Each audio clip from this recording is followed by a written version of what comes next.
बिस्मिल्लाहिर्रहमानिर्रहीम। अस्सलामुअलैकुम dear students, मैं हूं हबीबुल्लाह कमर और आज हम असेंबली प्रोग्रामिंग का कोर्स जो है इसको स्टार्ट कर रहे हैं। इंशाल्लाह इसके अंदर मैं पूरी कोशिश करूंगा कि आपको इसके कॉन्सेप्ट जो हैं वो बेहतर तरीके से डिलीवर कर सकूं और आपका जो प्रीवियस नॉलेज है ये आपके काम आएगा जी।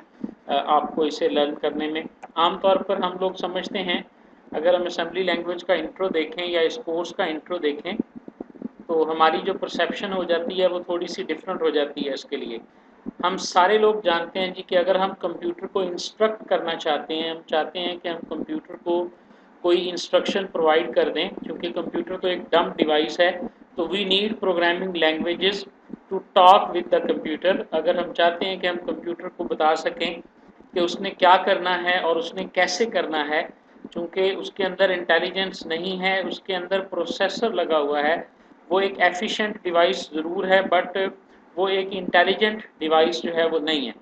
तो प्रोग्रामिंग लैंग्वेजेस के बारे में हम ऑलरेडी जानते हैं और इसमें हम ये भी जानते हैं कि दो किस्म की लैंग्वेजेस होती हैं, हाई लेवल लैंग्वेजेस और low level languages. High level languages हमने ये देखा, जो आप पढ़ के भी आए हैं, आपने ज़रूर कोई ना कोई high level language C plus plus पढ़ी होगी या कोई भी आपने सी प्लस प्लस तो लाजमी आपने जो है ना वो इससे पहले पढ़ी होगी, ठीक है। तो इसके अलावा भी अगर आपने कोई लैंग्वेज पढ़ी हुई है तो डेफिनेटली वो सारी आपने हाई लेवल लैंग्वेजेस ही पढ़ी हैं। उसके साथ ही आपने ये देखा था कि लो लेवल लैंग्वेजेस भी आपके पास होती हैं, ऐसी लैंग्वेजेस जो कंप्यूटर को ज़्यादा करीब होती हैं और ऐसी लैंग्वेजेस जो इंसानों के ज़्यादा करीब होती हैं उनको हम हाई लेवल लैंग्वेज। तो लो लेवल लैंग्वेजेस का नाम आपने सुना, उनमें से एक लैंग्वेज तो मशीन है जो कि 0 और 1 पर मुश्तमिल होती है, जो कंप्यूटर की बेसिक लैंग्वेज है। लेकिन एक इंसान के लिए मुझे ये बताएं कि 0-1 को सीखना और 0-1 की सूरत में कंप्यूटर को इंस्ट्रक्शन देना कितना मुश्किल होगा जब कंप्यूटर शुरू शुरू में ईजाद हुआ 1940s के अंदर, ठीक है। लेकिन उसके बाद फिर प्रोग्रामिंग के अंदर कंप्यूटर के साथ इंटरेक्शन को आसान बनाने के लिए जो सबसे पहली लैंग्वेज जो डिफ़ाइन की गई, जिसको बनाया गया कि जो मशीन लैंग्वेज और कंप्यूटर लैंग्वेज ह्यूमन लैंग्वेज के थोड़ी सी करीब होगी, तो फिर असेंबली लैंग्वेज का कॉन्सेप्ट इसके अंदर आया। असेंबली लैंग्वेज भी लो लेवल लैंग्वेज की कैटेगरी में ही आती है, लेकिन असेंबली लैंग्वेज के अंदर हमारे पास निमोनिक कोड्स होते हैं जिनकी मदद से हम इंस्ट्रक्शंस को कंप्यूटर को प्रोवाइड करते हैं। हम ऐड करने के लिए ऐड लिखेंगे, हम सब्ट्रैक्शन करने के लिए सब लिखेंगे और इसी तरह हम वेरिएबल्स को डिक्लेयर कर सकते हैं, रजिस्टर्स को हम नाम दे सकते हैं। तो थोड़ी बहुत ये जनरल लैंग्वेजेस थी, जनरल इंग्लिश लाइक लैंग्वेज थी कि जिसके ज़रिए हम कंप्यूटर को इंस्ट्रक्ट कर सकते थे। जो मकसद है इसका वो क्या है जी? जो मकसद है इसका वो ये है कि कंप्यूटर में और इंसान में, यानी हाई लेवल लैंग्वेज और कंप्यूटर, इन दोनों के दरमियान जो है वो बहुत ट्रांसलेटर्स मौजूद होते हैं और एक बल्क ऑफ टाइम चाहिए होता है ट्रांसलेटर्स को प्रोग्राम को ट्रांसलेट करने में और एग्जीक्यूट करने में। अगर आपके पास ट्रांसलेटर नहीं है, आपके पास आल्दो कि आज का प्रोसेसर बहुत ज़्यादा जो है ना वो स्पीडी हो गया है, आप आज की बात ही ना करें, आप तसव्वुर करें कि जब आपके पास कंप्यूटर का प्रोसेसर जो था वो चंद मेगाहर्ट्ज़ के ऊपर मुश्तमिल होता था, यानी वो 20 मेगाहर्ट्ज़ था या 30 मेगाहर्ट्ज़ था, और आपके कंप्यूटर की जो मेमोरी थी वो चंद मेगाबाइट के ऊपर मुश्तमिल होती थी, बल्कि रैम जो है वो केबी के अंदर हुआ करती थी। उस वक्त आप ज़रा सोचें कि एक हाई लेवल लैंग्वेज में लिखा हुआ प्रोग्राम जो था उसको एग्जीक्यूट करने के लिए आपको क्या बेयर करना पड़ता था। आपको दरमियान में बहुत सारे इंटरमीडिएट्स का इस्तेमाल करना पड़ता था। आपको ट्रांसलेटर चाहिए था या इंटरप्रेटर चाहिए था या कंपाइलर चाहिए था। वो एक कोड जनरेट करता था और उस कोड को देन एग्जीक्यूट किया जाता था। तो उस वक्त असेंबली लैंग्वेज को बनाने का जो सबसे पहला मकसद था वो ये था कि कंप्यूटर और ह्यूमन के दरमियान ये जो है, आप कह लें कि ये जो कॉस्ट है ट्रांसलेटर्स की हाई लेवल लैंग्वेज की सूरत में, इसको किसी तरीके से कम किया जाए और प्रोग्राम की एफिशिएंसी को और एग्जीक्यूशन को फास्ट किया जाए। तो मुझे ये बताएं कि आप ने CSC पढ़ी है, आप सी का प्रोग्राम लिखते हैं और उसके बाद उसे कंपाइल करते हैं या एग्जीक्यूट करते हैं, तो आपने ये पढ़ा है अपने CS 101 के अंदर भी कि हमारी जो हाई लेवल लैंग्वेज का प्रोग्राम होता है उसे पहले ट्रांसलेट किया जाता है और उसके बाद जो है उसे एग्जीक्यूट किया जाता है। तो हमारे प्रोसेसर पे और हमारे रिसोर्सेज पे एक एक्स्ट्रा बर्डन होता है, एक एक्स्ट्रा टाइम कॉस्ट होती है जो हमें ट्रांसलेशन की सूरत में बियर करनी पड़ती है। एक बात ज़हन में रखें, आप इसको आज के सिनेरियो में नहीं देखेंगे, असेंबली लैंग्वेज को आज के सिनेरियो में आप नहीं देखेंगे, आप इसको देखें 1970s के अंदर, 1980s के अंदर, जब माउस भी नहीं है, जब आपके पास कंप्यूटर के प्रोसेसर की स्पीड जो है वो किलो हर्ट्स के अंदर है, आज तो गीगा हर्ट्स के अंदर है ना।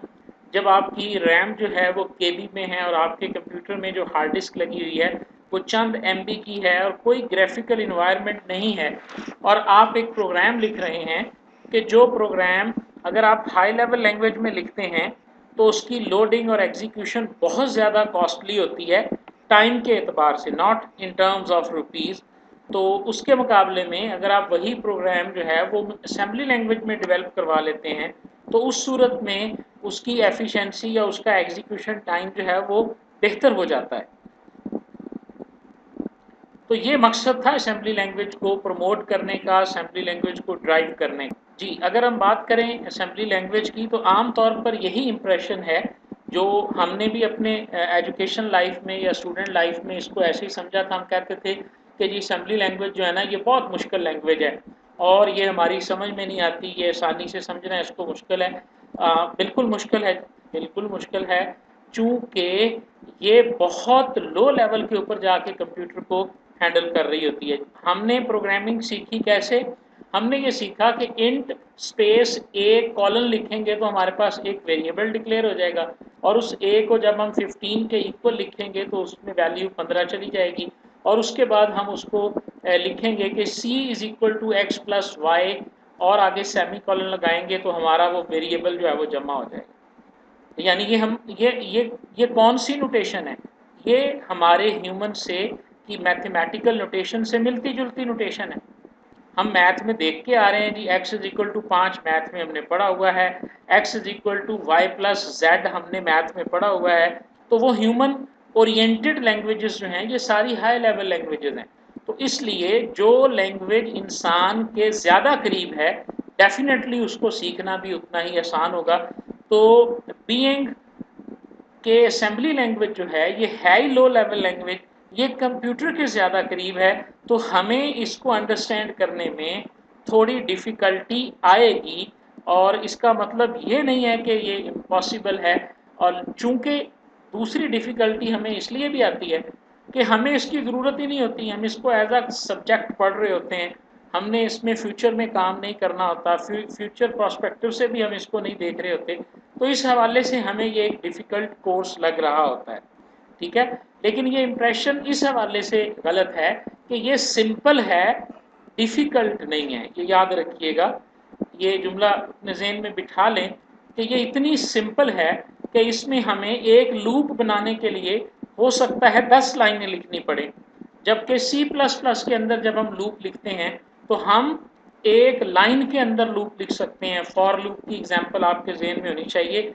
फॉर को आप एक लाइन में लिखें तो आपकी लूप जो है वो बन जाती है। तो वो क्या हुआ, वो आसान है और इस वही काम जब हम असेंबली में करेंगे, चूँकि इसमें हमें सिंपलर स्टेप्स के अंदर उसे डिफाइन करना पड़ेगा। तो जब हम इसको इस कॉन्टेक्स्ट में देखते हैं कि जी C++ में जो कोड हम 3 लाइनों का लिखते हैं जी, असेंबली में वो 15 लाइनों का लिखा जाता है, तो इसलिए इसका कोड बड़ा है और ये मुश्किल लैंग्वेज है। तो इस सेंस में हम इसको जो है वो मुश्किल कंसीडर कर रहे होते हैं, ठीक है।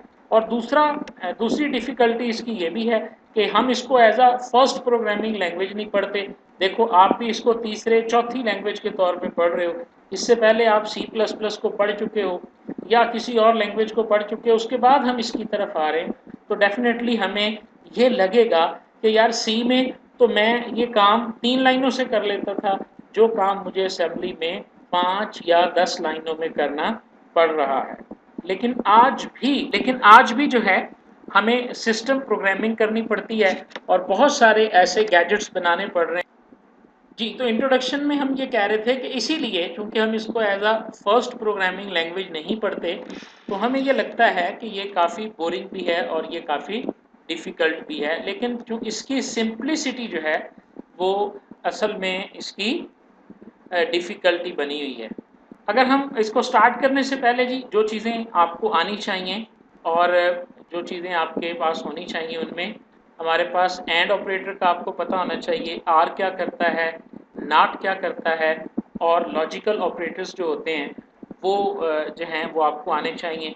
बाइनरी नंबर्स किस तरह से काम करते हैं और उनकी अरिथमेटिक क्या है, उनकी जो प्लस माइनस है ये भी हमें पता होना चाहिए। और यहाँ पर कमल का जवाब आ गया है जी कि ये इसलिए भी ज़रूरी है कि जहाँ पर आजकल तो इसका यूज़ नहीं है, लेकिन या कहीं पे होगा भी।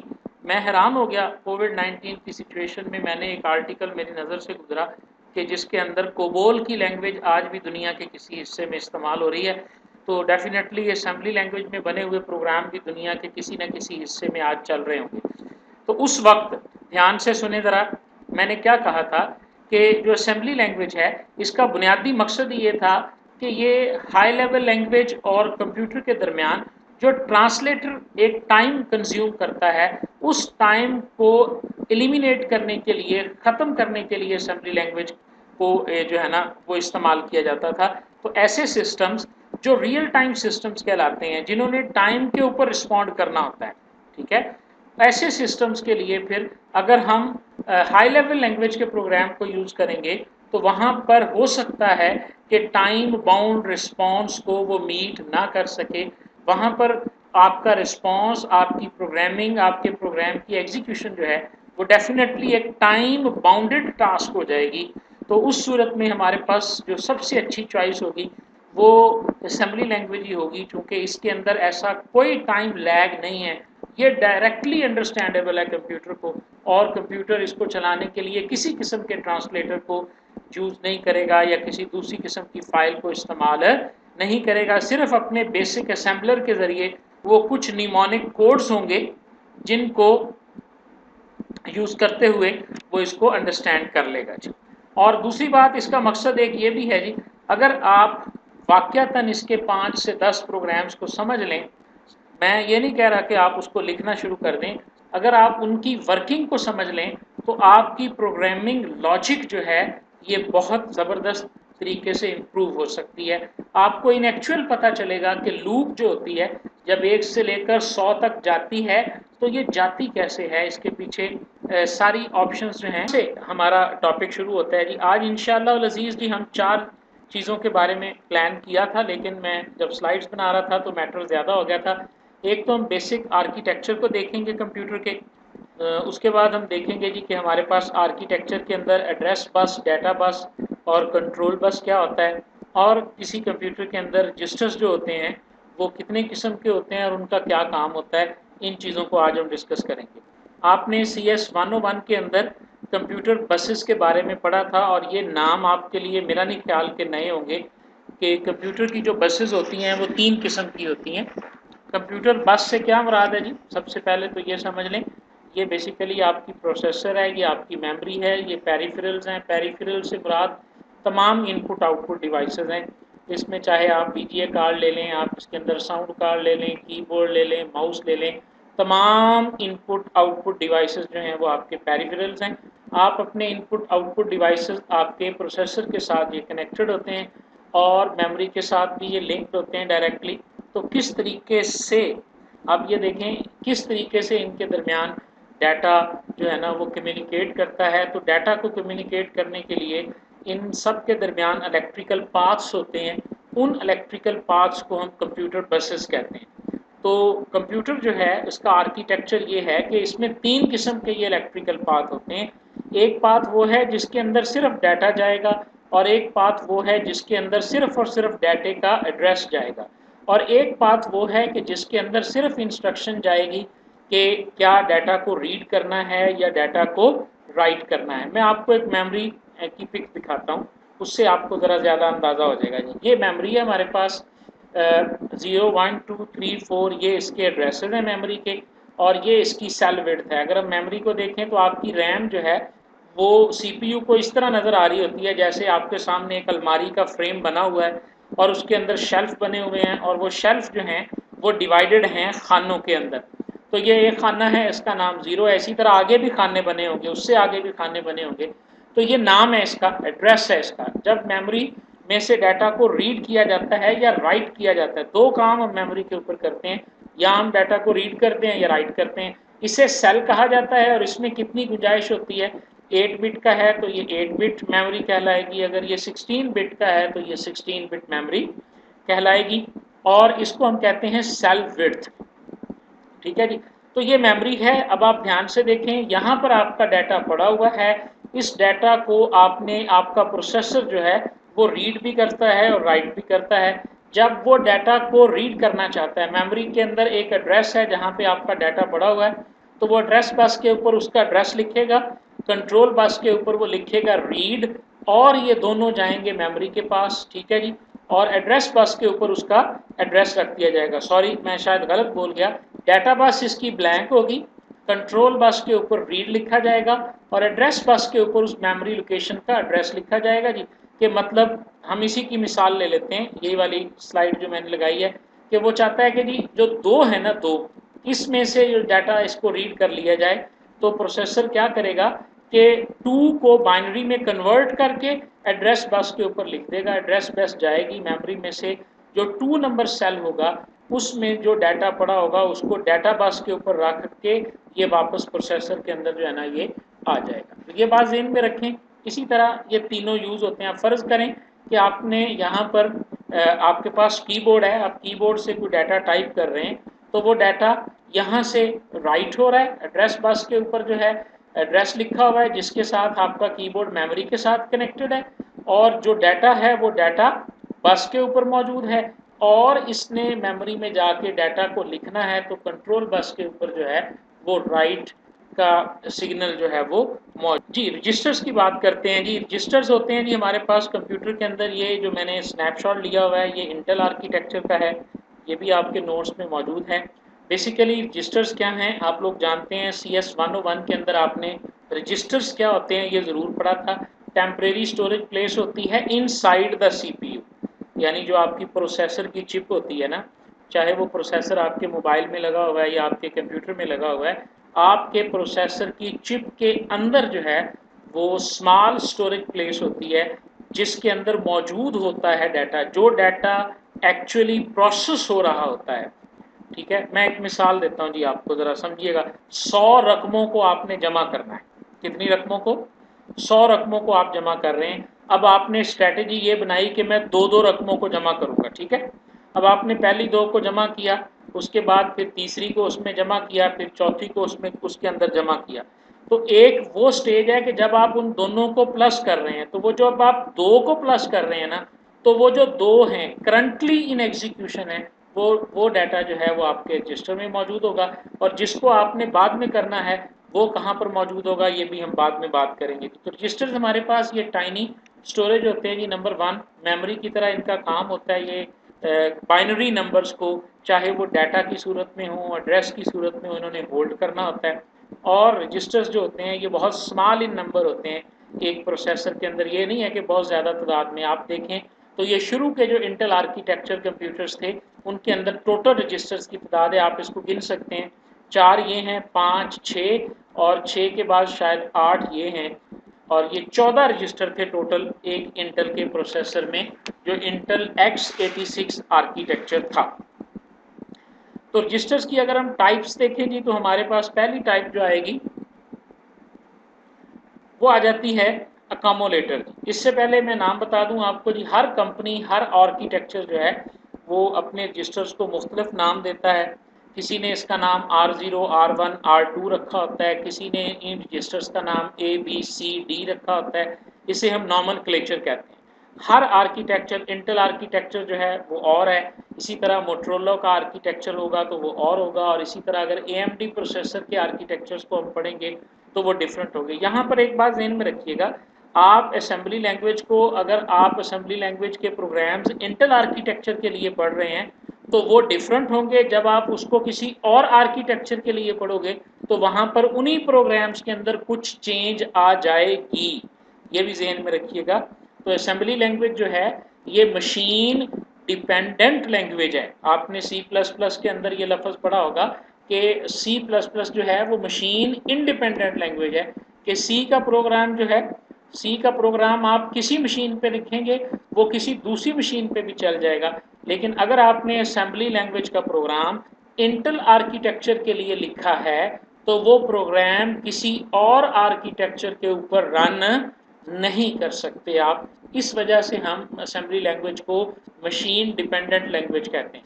और नॉमेनक्लेचर से मुराद सिर्फ और सिर्फ ये है कि कौन सा जो आर्किटेक्चर है उसने अपने रजिस्टर्स को नाम क्या दिए हुए, बस जो नाम देने का उनका रवाज है वो उसका नॉमेनक्लेचर कहलाता है। जिस तरह हम लोग नाम रखते हैं अपनी सोसाइटी के अंदर या अपने कॉलेज के अंदर या जिस तरह से भी, तो वो हमारे पास नॉमेनक्लेचर कहलाता है। ठीक है जी।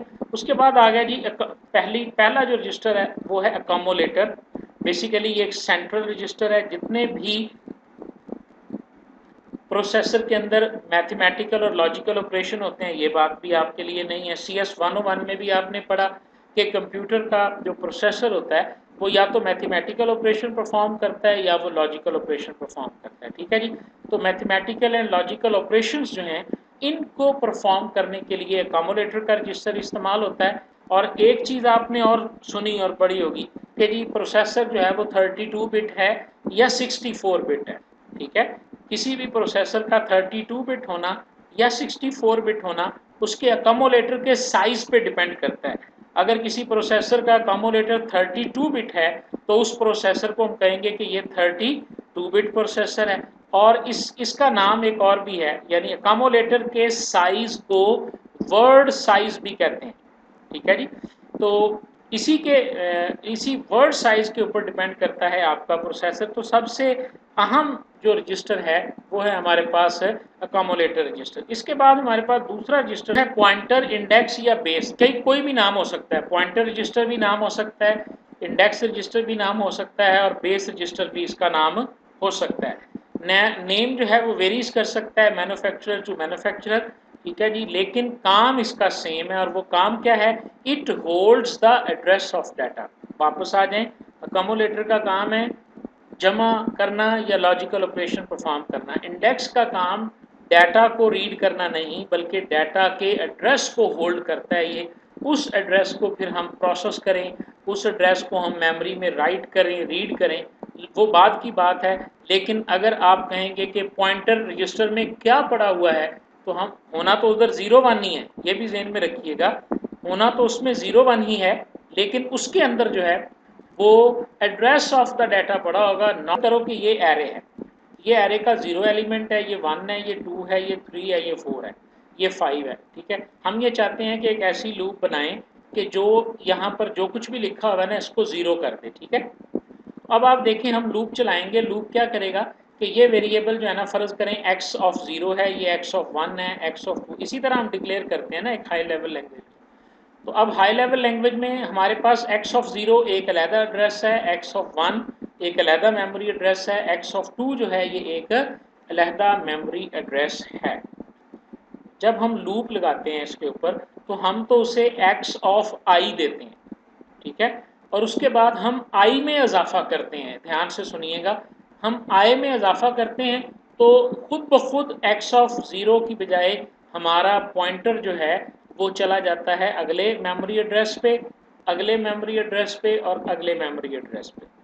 समझ आई बात की। तो ये काम CPU में कौन कर रहा होता है, ये काम CPU के अंदर आपका पॉइंटर या बेस रजिस्टर कर रहा होता है। पहली मेमोरी लोकेशन का एड्रेस पॉइंटर एड्रेस में लिख दिया जाता है और उसके बाद हर दफ़ा हम इसको चेंज करते हैं और ये करंट एरे लोकेशन इसके पास होती है। उसके बाद इस पॉइंटर रजिस्टर को हम चेंज करते हैं तो हम अगले मेमोरी लोकेशन के ऊपर जो है ना वो पहुंच जाते हैं। तो इन शॉर्ट हमने जो देखना है कि अकोमोलेटर जिस तरह मैथमेटिकल और लॉजिकल ऑपरेटर परफॉर्म करता था, तो पॉइंटर और इंडेक्स और बेस रजिस्टर जो है ये बेसिकली मेमोरी के एड्रेस को होल्ड करता है किसी भी। के बाद आ गया जी हमारे पास पॉइंटर, इंडेक्स या बेस रजिस्टर। ठीक है। इसका एक काम हमारे पास, ये इंडेक्स रजिस्टर है जी, इसका एक काम हमारे पास ये भी है कि ये डिस्टिंक्शन है between accumulator and index register की। अच्छा, अब यहाँ पे तो आप देख लें, शायद ये स्लाइड रिपीट हो गई है, सुने ज़रा कि अकोमोलेटर अलहदा है, बेस रजिस्टर अलहदा है, लेकिन आज के जो न्यूअर आर्किटेक्चर्स हैं उनके अंदर अकोमोलेटर और इंडेक्स जनरल रजिस्टर्स कहलाते हैं जी, के उसके अंदर 4 जनरल रजिस्टर हैं या 5 जनरल रजिस्टर हैं, और वो 5 या 4 दोनों काम कर सकते हैं। वो मेमोरी के एड्रेस को भी होल्ड कर सकते हैं और वो अकोमोलेटर वाला काम भी कर सकते हैं। ये आज के मॉडर्न आर्किटेक्चर्स के अंदर है। ध्यान से ये लफ्ज़ सुन रहे हैं। जो पुराने आर्किटेक्चर थे उसमें अकोमोलेटर अलहदा होता था और इंडेक्स या बेस रजिस्टर अलहदा होता था, लेकिन न्यूअर आर्किटेक्चर के अंदर जनरल रजिस्टर्स होते हैं और उनसे हम अकोमोलेटर का काम भी ले। अगली टाइप है जी हमारे पास फ्लैग रजिस्टर की। फ्लैग रजिस्टर या प्रोग्राम स्टेटस वर्ड, दो नाम इसके हो सकते हैं जी। बेसिकली ये एक स्पेशल रजिस्टर है, ये बाकी तमाम रजिस्टर्स से डिफरेंट है। नंबर 1 तो ये है कि जो सारे पिछले रजिस्टर है ना वो एज अ यूनिट काम करते हैं। एक रजिस्टर में जो डाटा पड़ा होगा हमने उसको इकट्ठे को उठाना है, इकट्ठे को हमने जो है ना, यानी 8 बिट का है तो 8 बिट्स जो हैं वो एज अ पैरेलल यूज होंगी। अगर वो 32 बिट का है तो 32 बिट को एट अ टाइम हम जो है वो यूज़ करेंगे। लेकिन जो जो हमारे पास फ्लैग रजिस्टर होता है, ये देखें यहाँ पर मैंने एक एग्जांपल दी है 16 बिट की ना, इसमें हर बिट का अलग मतलब होगा। पहली बिट का मतलब कैरी फ्लैग है, दूसरी का मतलब पैरिटी फ्लैग है, इसी तरह इसका नाम एक्सिलरी फ्लैग है, इसका नाम ओवर, यानी कि एक स्पेशल रजिस्टर जो कि प्रोग्राम स्टेटस वर्ड कहलाता है। और अकोमोलेटर से जिस तरह वो 8, 16 या 32 का होता है, ये भी 8, 16 या 32 का हो जाएगा। लेकिन फ़र्क इसके अंदर क्या है कि ये एज अ यूनिट काम नहीं करता, बल्कि इंडिविजुअल बिट्स जो हैं उनका मीनिंग भी डिफरेंट होता है। इसके अंदर अगर 16 बिट है ना, तो 16 बिट में से हर बिट का कोई ना कोई अलहदा मकसद है। ठीक है, हर बिट में कोई ना कोई अलहदा वैल्यू, एक बिट की वैल्यू के ऊपर जो है ना वो हम डिसीजन लिया करेंगे या प्रोसेसर इनको यूज़ कर रहा होता है। यानी ये बेसिकली 16 बिट्स प्रोसेसर के सामने होती हैं और वो इन 16 में से एक एक बिट को अपने मकसद के लिए, अपनी कैलकुलेशन के लिए वो यूज़ कर। ओके जी, टाइप्स ऑफ रजिस्टर में जो नेक्स्ट हमारे पास रजिस्टर है उसका नाम है प्रोग्राम काउंटर या इंस्ट्रक्शन पॉइंटर, यानी इसको आईपी भी कहते हैं और पीसी भी कहते हैं। ठीक है, थोड़ा सा इसको समझने के लिए हम इस बात को समझते हैं कि हमारे पास मेमोरी के अंदर जब हम लेके जाते हैं डाटा को या प्रोसेस करते हैं, तो हमारे पास या डाटा होता है या मेमोरी का एड्रेस होता है या इंस्ट्रक्शन होती है। आपने एक इंस्ट्रक्शन कंप्यूटर को पास ऑन की है कि x + y हम करना चाहते हैं। ठीक है, अब x + y में क्या है, x और y की जो वैल्यूज़ हैं ये डाटा हैं, और x और y जिस मेमोरी लोकेशन पे पड़े हुए हैं वो एड्रेस हैं, और प्लस हम इसको करना चाहते हैं, ये इंस्ट्रक्शन है। अब कंप्यूटर के लिए ना x मीनिंग है, ना y कोई चीज़ है, ना प्लस कोई चीज़ है, ना ही एड्रेस कोई चीज़ है। उसने हर चीज़ को बाइनरी नंबर में जो है ना वो ट्रांसलेट करना है। इवन के अगर किसी सेल का नंबर 5 है, यानी 5 नंबर मेमोरी सेल है, तो वो 5 को भी बाइनरी में जो है ना वो तब्दील करेगा। वो x के अंदर मौजूद डाटा को भी बाइनरी करेगा, और इसी तरह वो प्लस का जो निशान है, जो ऐड की इंस्ट्रक्शन है ऐड की, उसे भी उसने ट्रांसलेट करना है। ये बात समझे ज़रा। ठीक है, तो उसकी ट्रांसलेशन कैसे करेगा वो, ये बात समझने वाली है। तो प्रोग्राम काउंटर एक स्पेशल रजिस्टर होता है कि जिसके अंदर आपके प्रोग्राम की जितनी इंस्ट्रक्शंस होती हैं वो सारी की सारी उन इंस्ट्रक्शंस को वो हैंडल कर रहा होता है। Basically a special register which processor called program counter that ensures that के program holds the address of next instruction to be executed. इस वक्त आपका प्रोसेसर एग्जीक्यूट कर रहा है इंस्ट्रक्शन नंबर 5 को। प्रोग्राम की तारीफ क्या है, सेट ऑफ इंस्ट्रक्शन का नाम आपने दिया था, याद करें हमने कहा था set of instruction is called a computer program. तो अब सेट के साथ लफ्ज लगा लें ऑर्डर्ड सेट ऑफ इंस्ट्रक्शन। कैसे भला, पहले आपके प्रोग्राम की पहली लाइन चलती है, फिर दूसरी लाइन चलती है, फिर तीसरी लाइन चलती है, फिर चौथी चलती है। अगर आपने चौथी में कोई इफ एल्स लगाया हुआ है तो चौथी के बाद या छठी चलेगी या चौथी के बाद जो है वो पांचवी चलेगी। इस तरह भी ऑर्डर हो सकता है। ये पूरा जो सीक्वेंस है ना, ये सीक्वेंस भी ट्रांसलेट होके आपकी मेमोरी में मौजूद होता है, और इसको होल्ड करना और ये बताना कि नेक्स्ट कौन सी इंस्ट्रक्शन हैंडल होगी, उसका एड्रेस जो है वो जिस रजिस्टर में मौजूद होता है उसका नाम हो गया प्रोग्राम काउंटर रजिस्टर। अब ज़रा ध्यान से देख लें, अकामुलेटर जमा तफरीक वाला भी हो गया, इंडेक्स और बेस जो डाटा के एड्रेस को होल्ड करता है वो भी हमें मिल गया, ठीक है। उसके बाद प्रोग्राम काउंटर भी मिल गया कि जो इंस्ट्रक्शन नेक्स्ट एग्जीक्यूट होनी है वो भी हमारे पास जो है ना वो मौजूद है। और फ्लैग रजिस्टर भी मिल गया जिसको मुख्तलिफ मकासद के लिए इस्तेमाल किया जा सकता है। तो ये था जी हमारा आज का पहला इंट्रोडक्शन। ये आपका CS 401 का चैप्टर नंबर 1 है। मेरे जहन में ये तो था कि मैं पूरा चैप्टर पढ़ा दूंगा आपको, लेकिन फिर मैंने कहा कि कुछ ज़्यादा हो जाएगा, रमज़ान शरीफ का महीना है, तो इंशाल्लाह नेक्स्ट लेक्चर में हमारा चैप्टर नंबर 1 जो है आपके हैंडआउट्स के मुताबिक और बुक के मुताबिक वो ख़त्म हो जाएगा। नेक्स्ट लेक्चर के अंदर हम आर्किटेक्चर को डिस्कस करेंगे और आर्किटेक्चर के बाद हम इंशाल्लाह इंस्ट्रक्शंस कितने किस्म की एक CPU जो है वो हैंडल करता है उसकी बात करेंगे जी। Thank you very much.